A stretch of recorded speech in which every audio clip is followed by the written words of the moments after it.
a couple minutes to talking about you, if you don't mind. For those who are not aware, you're from Akron, Ohio.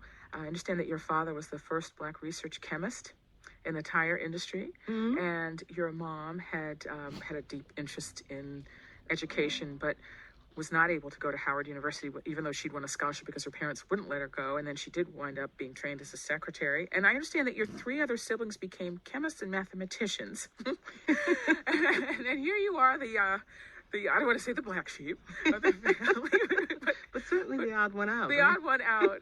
Why do you think that you went one way and they all went the other? I have no idea. When I look back on it, it's kind of amazing. My brother is in computers, and another one of my sisters is also a computer tech, and the third one got a degree in chemistry. I always loved science, and in fact, got a science award in high school. I mean, I loved science, but I think I loved literature more. The thing is that it isn't that there was such a divide in our house between the sciences and the arts, because even though my father was a chemist, there were books on the shelves. There were poetry books. There were Louis Untermeyer's anthology. Shakespeare was up there as well. And my mother would sometimes quote Shakespeare. I didn't know it was Shakespeare when I was young. I thought she was just being very eloquent. But, she would be cutting up the roast and say, "Is this the dagger I see before me?" And I thought, "Okay, Mom." Didn't realize it was Macbeth. So there was a kind of a fluidity between all knowledge in the household. And I just happened to wash out on the literature side, and everyone else went to the sciences.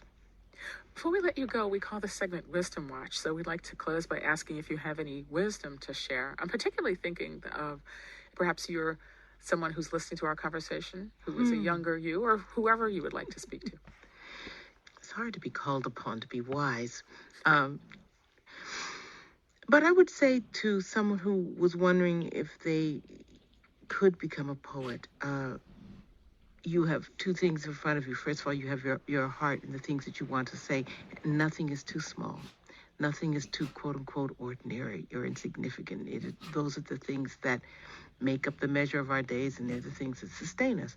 And they're the things that certainly can become worthy of poetry.